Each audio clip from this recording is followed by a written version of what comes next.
É isso aí, galera. Deu Verdão. O Palmeiras venceu o Atlético Mineiro 2-1. Jogo duro, jogo difícil. 2 gols de Rafael Veiga, 2 gols de pênalti. Vamos ver o que a imprensa tem a falar sobre esse jogo. Lembrando que agora, né, agorinha já vai começar Botafogo e Grêmio. E é um jogo decisivo. Caso o Botafogo não consiga vencer o Grêmio, o Botafogo fica na vice-liderança do campeonato. Daqui 20 minutos começa o jogo. Vamos ver se o Verdão assume de vez essa liderança para não mais soltar. E aí, o que vocês acham? Será que o Verdão vai se consagrar tri seguido? Algo que só o São Paulo conseguiu? Falta pouco. Esse ano está mais fácil do que o ano passado, até porque o Botafogo está na semifinal da Conmebol Libertadores e pode sim focar mais aí. Ou se tentar focar nas duas, vai acabar desgastando o seu time. Mas o Palmeiras tem um mérito, né? Que é como ele não deixa o time adversário chegar ao gol, né? A gente vai ter que discutir o Rubens. Assim, o Palmeiras mudou um pouquinho a característica de jogo, né? O Palmeiras tem aproveitado esse tempo, esse trabalho que tem tido com o Abel para mudar algumas características de saída de bola, de posicionamento. O Aníbal Moreno está voltando mais para buscar a bola, não os homens de meio campo, propriamente os armadores. Sai com o Aníbal Moreno naquela saída de 3, uma saída de 4, sempre mudando um pouco de posicionamento. Sem jogar com o Estevão, tem feito um trabalho muito interessante o Rafael Veiga. Ele sai da ponta para dentro, mas abre muito espaço para o Giai passar pelo lado do campo. Ou ele tenta a jogada do 1 contra 1. Hoje ele tentou um elástico bonito, né? Deu um chapéu de letra. Foram bons momentos dele. Eu achei que ele fez uma partida muito boa. O Veiga está voltando a ser aquele Veiga que a gente já acostumou a ver. Para mim, uma grande notícia do time do Palmeiras hoje foi a entrada do Dudu. O Dudu não tinha entrado bem nos últimos jogos. No final do jogo ele entra. Ele entra na parte final do jogo, talvez no primeiro lance ele sofre o pênalti. Depois ele ainda consegue uma jogada, né? Porque o Dudu é muito habilidoso, né? E ele provoca a reação do adversário. Quando ele tenta aquela pedalada em cima do adversário, não sai a pedalada, o adversário se perde na marcação e ele bate no gol, eu acho que o Dudu entrou bem nesses minutos finais da partida. É uma boa notícia para a torcida do Palmeiras, porque ele melhora também o sentido ofensivo do Palmeiras. Ele é um jogador que tem história, tem marca. Sei que teve problemas e às vezes os torcedores ficaram até um pouco entristecidos com ele. Sei que alguns dirigentes também do Palmeiras ficaram entristecidos com ele, daquele caso especialmente do Cruzeiro, mas é uma boa notícia ele voltar a jogar bem. E Pascoal, só uma coisa, eu acho que assim, até como característica, né, para um time que perdeu o Estevão, e eu não estou dizendo que o Veiga e o Maurício não devam ser titulares juntos, acho que devem ser, eu acho que a escalação inicial está certa, mas como característica, e não estou dizendo que o Dudu é um jogador igual ao Estevão hoje, evidentemente não é, mas ele tem mais esse 1 contra 1, ele tem mais esse partir para cima, a questão do drible, da habilidade. Então, para você ter um jogador mais agudo, pode fazer sentido você em determinado momento lançar o Dudu ali pelo lado direito, como ele entrou e acabou sofrendo pênalti. Acho que estou com o Pascoal, esse não tem muita discussão, o outro é bem discutível, vamos deixar o Simon falar disso. A discussão é a opção técnica que o Rubens teve de deitado, tentar tirar a bola do Dudu. Ele tenta no primeiro lance tirar a bola e não consegue. E aí depois a bola fica carambolada. O que é a bola carambolada? Bate nele e bate no Dudu. Como ela fica na frente, ele vai tentar pegar a bola e pega o pé do Dudu. Aí ele faz a Mas fazer isso é mais característica do Dudu, essa coisa do jogo vertical, do jogo mais agudo, do que é do Veiga, por exemplo, jogando pelo lado direito, né? E o Veiga tem jogado pelo lado direito com o Maurício jogando centralizado. Então, acho que assim, são alternativas que o Abel tem enquanto ele não tiver a volta do Estevão, porque o Estevão, assim, a gente pode discutir se ele é o melhor jogador do brasileiro, é ele, o Luiz Henrique, enfim, não tem muitos candidatos, o Estevão certamente está entre esses candidatos. E mesmo sem o Estevão, principal jogador do Palmeiras na temporada, é a 6ª vitória seguida do Palmeiras no Campeonato Brasileiro, né? Quer dizer, desde aquela vitória contra o São Paulo, é só vitória, inclusive 2 goleadas de 5-0 nesse caminho. Vitória, então, inclusive... sim, o Palmeiras levanta o braço e fala, eu quero esse tricampeonato. Não, o Palmeiras já sinalizou, né? O Palmeiras, nas 11 últimas rodadas do ano passado, foi a arrancada do Palmeiras para a conquista do título. Agora já não faltam mais 11, agora para o Palmeiras faltam 10, né? E para o Atlético Mineiro também faltam 10. Eu entendo que o Palmeiras tenha feito e está fazendo um bom trabalho, como o Abel disse na última entrevista coletiva, há tempo de descansar, há tempo de ficar com a família, dá para se recuperar psicologicamente, fisicamente, emocionalmente para um jogo de futebol, porque às vezes as pessoas pensam muito que o jogador só depende do aspecto físico, mas depende muito do mental. O jogo hoje é muito mental. O cara tem que estar com a cabeça bem fresca para poder executar todos os movimentos. Há uma marcação sempre muito intensa, pouco espaço para você trabalhar. E o mental é muito exigido nesses instantes. Então o Palmeiras tem ficado esse tempo aí trabalhando, ao contrário do Atlético, que veio uma decisão e vai para outra decisão, né? Tem obrigação. Eu, por exemplo, achei uma falta de encaixe dos dois centroavantes do Atlético hoje, do Daverson e do Hulk. Né? Isso precisa ser melhor trabalhado entre eles. Não é que eles não possam jogar juntos, eles podem jogar juntos, mas eles precisam trabalhar melhor. Aliás, jogaram bem juntos no último, claro que com o Paulinho também, né? Sim. Mas jogaram bem juntos no meio de semana. Aí, né? O que aconteceu? O Hulk definitivamente voltou a ser um meia. Exato. Não, dessa vez, hoje, o Hulk jogou como um atacante, um centroavante, um 4-2-4, vamos traduzir assim, um 4-4-2, com 2 atacantes, 4 homens no meio campo. Aqui o Atlético usa um zagueiro de lateral, aí puxa o ponta para vir para ajudar. O Scarpa estava fazendo um bom jogo, não entendi porque saiu. E ele saiu meio. Ele saiu mais queimado que Chamaque. Mas a gente pode falar disso depois, porque, assim, cara, é o que a gente falou. O Scarpa jogou a partida de Libertadores, vai jogar a partida de Copa do Brasil, é uma peça fundamental pro Atlético, então assim... Ele não pensou nisso na hora. Ele não pensou e talvez tenha alguma coisa, né, de que também querer mostrar... Porque isso é um fato, o Palmeiras é consultado de alguma maneira quando o Scarpa decide voltar ao Brasil, mas o Palmeiras não banca, não paga o que o Atlético resolveu pagar, não oferece a mesma coisa que o Palmeiras. Então não sei se tem um pouco essa coisa na cabeça do Scarpa de dizer, queria provar...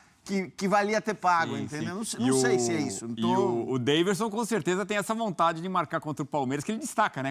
Jogando pelo Cuiabá, ele não conseguiu marcar no Palmeiras. E agora, pelo Galo, o herói da Libertadores, no meio da semana, na vitória contra o Fluminense, fez os 2 gols. Mais uma vez, passa em branco contra o seu ex-time. Mas vamos para Campinas? Contato com o repórter Vinícius Nicoletti, que traz as informações direto do Brinco de Ouro da Princesa. Um estádio elogiado pelo Abel Ferreira e a participação da torcida também, muita torcida do interior de São Paulo, das cidades próximas aí. Foi clima de festa no final, 2-1, o Palmeiras está vivíssimo na briga pelo tri, Vinícius. Boa noite. É isso aí, Edu. Boa noite para você, boa noite a todos os companheiros, fãs de esportes. Pois é, esse é o segundo jogo, né? Foi o segundo jogo do Palmeiras aqui em Campinas. Público...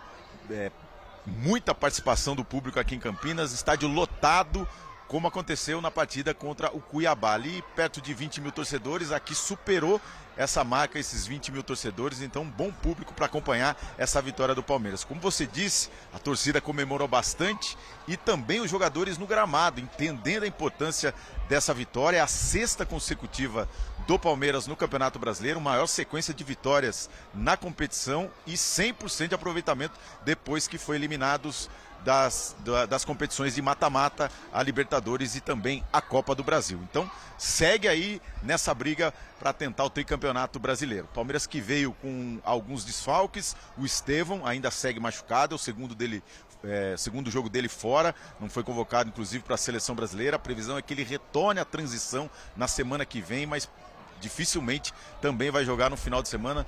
Só no dia 20 de outubro, depois da data FIFA, contra o Juventude. Então é um período aí muito grande sem o Estevão, esses jogos importantes, ele que está sendo o protagonista do Palmeiras nesse Campeonato Brasileiro.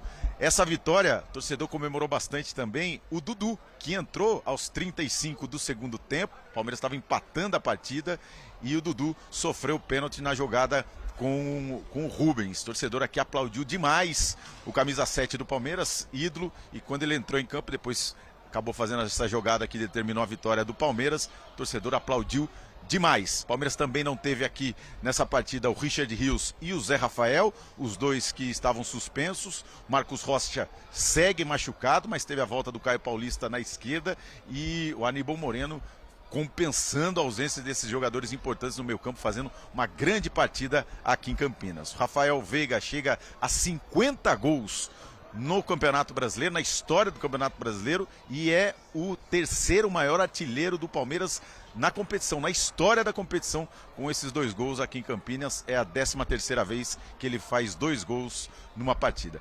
Então é isso, Edu. Daqui a pouquinho aqui tem a entrevista do técnico Abel Ferreira. Por conta da logística de Campinas, não tem condições de zona mista aqui no estádio Brinco de Ouro da Princesa, então vão ficar sem ouvir os jogadores. Provavelmente só o treinador vai na entrevista coletiva, pode ser que algum jogador também apareça, mas geralmente só o técnico, e a gente não vai ter a possibilidade de ouvir os jogadores. Mais uma vitória importantíssima para o Palmeiras nessa briga pelo título. Valeu, Vinícius. É isso, já então o Abel Ferreira falando aqui no Sport Center. E a gente tem que discutir aqui como o time está diferente do ano passado. Se você olhar, a escalação mudou muito, né? A maioria dos jogadores não estava no ano passado. Mas vamos lá para o lado do Atlético Mineiro, que pensa agora muito na Copa do Brasil, vai pegar o Vasco nesse meio de semana e por isso poupou os jogadores. Quem está por lá é o nosso repórter, já está. Antônio Strini. Aí, garoto. Tudo bem, Tonhão? Como vai você, meu amigo? O Atlético Mineiro sai aí sem pontuar de Campinas, mas muito com foco na Copa do Brasil e também pensando na Libertadores, o Atlético que segue disputando as 3 competições, mesmo que no Campeonato Brasileiro não tenha nenhuma chance de título. Boa noite, amigo. Boa noite, Edu. Boa noite a todo mundo que está acompanhando o Sport Center. Pois é, a escalação, na verdade, acabou até sendo um pouco surpreendente, né? Que muita gente achou que, por exemplo, o Hulk não começaria, o Scarpa não começaria, pensando exatamente nesse jogo contra o Vasco, mas não. O Gabriel Milito, que não estava à beira do campo, ele estava suspenso, mas participou de todo o planejamento, até veio para Campinas aqui para o jogo. Ele colocou uma quase força máxima ali. O Guilherme Arana começou no banco, depois entrou durante o jogo. Mas o Atlético conheceu sua 8ª derrota no Campeonato Brasileiro. Não sai do 9º lugar, ainda pode ser ultrapassado durante essa rodada. Mas realmente o foco é contra o Vasco, o jogo de ida da semifinal da Copa do Brasil, e que por enquanto não sabe quando é a data, né? A CBF até agora não anunciou, o Atlético já reclamou também nas redes sociais que ainda não conseguiu colocar à venda os ingressos para o jogo, se será na quarta ou se será na quinta. Então ainda tem isso para complicar toda a situação do Atlético, todo esse planejamento. Falando um pouquinho, né, de alguns personagens, o Scarpa, né, teve esse reencontro com a torcida do Palmeiras quando ele saiu aqui do estádio. Quando ele saiu durante o segundo tempo, foi muito vaiado pela torcida, ainda acenou, mas a torcida também fez essa provocação para ele ali. Com o Daverson foi muito pelo contrário, né? O Daverson, na hora do aquecimento, a torcida aqui do Palmeiras aplaudiu muito ele, e durante o jogo ele também foi decisivo no lance do gol do Atlético Mineiro, ele que sofreu a falta. E o Hulk, que não vinha fazendo um grande jogo, fez o seu gol de número 112 na história do Atlético Mineiro e se igualou ao Diego Tardelli como o artilheiro do século XXI pelo lado do Atlético Mineiro. O Hulk, então, fazendo esse número, né, essa marca histórica. E pelo lado negativo, né, o Rubens não estava também fazendo uma boa partida, ainda fez o pênalti no final do jogo. O Atlético contava com esse ponto, pelo menos para evitar essa derrota, mas no final do jogo o Rubens acabou então tirando essa possibilidade do Atlético Mineiro de empatar, e com isso então o Atlético conheceu sua 8ª derrota no Campeonato Brasileiro e foca suas atenções para esse jogo, sabe-se lá quando, contra o Vasco, esse jogo de ida da Copa do Brasil. Edu? Sabe-se lá quando. É maravilhoso, né? Sabe-se lá. Antônio Chamorro, obrigado. Antônio Strini Chamorro, falando ao vivo de Campinas. Já já a gente vai com o Simon também, nosso Carlos Eugênio Simon, para analisar os pênaltis, né? O segundo, acho que não dá muita dúvida, mas o primeiro teve discussão na redação. Você ficou surpreso com a reação do torcedor palmeirense com o Scarpa? Cara, fiquei completamente, para ser bem sincero. Assim, eu acho que eu esperava, até pelo carisma, é um dos jogadores mais carismáticos, acho que do futebol brasileiro, pelo menos os clubes onde ele Abraçou o elenco inteiro do Palmeiras. Abraçou o elenco inteiro, não tão efusivamente quanto o Daverson, né? O Daverson e o Dudu, o abraço durou ali mais ou menos 1 minuto e meio. Beijinho e tudo. Com uma intensidade absurda, tal, mas assim, o Scarpa também, né, e sempre tão querido pela torcida do Palmeiras. Eu lembro como foi a despedida dele, né, ele andando de skate, a torcida toda muito emocionada, enfim. O Pascoal falava aqui, né, talvez o fato dele não ter voltado para o Palmeiras quando decidiu voltar ao futebol brasileiro, mas ainda assim eu acho que pela postura que o Scarpa sempre teve, pela dedicação ao time e por esse carinho que o torcedor sempre teve pelo Scarpa, eu sinceramente não entendi essa reação que o Tonhão aqui confirma. Eu não consegui, para mim não ficou muito claro assistindo pela televisão, se ele tinha sido vaiado, se ele tinha sido hostilizado e tal. Até falaram que parte da torcida, né, isso ali nas redes sociais, ficou gritando o nome do William, que também acho uma bobagem, né? Quer dizer, um negócio que realmente mexeu com a cabeça do cara, um problema pessoal sério, né, para o Scarpa. Então, disso eu discordo, até pela postura que o Scarpa sempre teve, mas para mim foi sim uma surpresa. O Daverson a gente sabia, né? Todo o folclore e carisma que ele também tem, a gente sabia que a reação ia ser essa de carinho. Agora, o Pascoal, a saída dele, ele deixa claro a indignação, não queria ter saído, mas acho que é normal para quem está no jogo, no calor do momento, mas é importante poupá-lo para o jogo da Copa do Brasil, né? A gente estava vendo o jogo junto ali, né, Edu? E na hora ele fala assim, não é possível que ele vai me tirar. Ele fala antes, né? Não é possível que ele vai me tirar. E ele acaba saindo, e eles saem conformados. É isso aí, galera do Verdão, vitória importantíssima, já vai começar aqui o jogo do Botafogo, né? Já. E se o Botafogo perder para o Grêmio, ele perde a liderança do campeonato. Se ele vence, fica ainda 3 pontos. O Palmeiras ainda continua vivaço pela briga na briga pelo título. Lembrando que 6 vitórias consecutivas, 6 vitórias seguidas. Uma hora a oscilação vai vir, né? Só isso que tem que ser lembrado. E a gente tem uma chance de oscilação em 2 ou 3 jogos. Nos próximos 4 jogos, cara. Sim, eu acerto bastante, não é que eu acerto bastante, né? A questão da análise de probabilidade que eu falo aqui desde quando eu tenho o canal, ela funciona e funciona muito bem. Palmeiras tem 6 vitórias consecutivas, o ciclo quebra no 6 ou no 7. Se não quebrar no 7, quebra lá pelo 9. Ah, tá falando merda. Tem que estudar padrões cíclicos, né, pessoal? Aqui no Brasil, geralmente quebra mais cedo. Tem lugar aí que o Al Hilal mesmo ganhou 30 partidas seguidas lá. Então é algo fora da curva, né? Algo que só acontece 1, 2 em alguns lugares bem curtos. Mas a tendência do Palmeiras perder ou não vencer os próximos 2 jogos é muito, muito grande, né? E se ele empata esses próximos 2 jogos aí, o negócio vai ficar bem complicado. E aí já tem um jogo contra o Fortaleza e o jogo contra o Corinthians, que para mim o Corinthians está com a faca nos dentes. Nos últimos 4, 5 jogos aí tem sido um dos melhores times do Campeonato Brasileiro. O Corinthians brasileiro, não no brasileiro, né? Não no brasileiro em si só, mas o Corinthians tem sido um dos melhores times aí. Corinthians que nas últimas 5 partidas venceu 4, perdeu somente 1, tá arrebentando. O Palmeiras venceu as 6. E depois do Corinthians aí vem, caramba, o Palmeiras tem a vida mais difícil aí no Campeonato Brasileiro na briga pelo título, hein, pessoal? O Botafogo tem agora o Grêmio, o Atlético Paranaense, o Criciúma, o Bragantino, que tá apanhando de todo mundo, o Vasco, o Cuiabá, o Galo, o Vitória. A vida do Botafogo tá... Se a gente olhar aí pra tabela, a vida do Botafogo tá bem mais de boa aí na briga por esse título, que para mim é os únicos 2 times que brigam por esse título até o momento, né? Flamengo, Fortaleza também já está descartado, pelo menos é a minha opinião.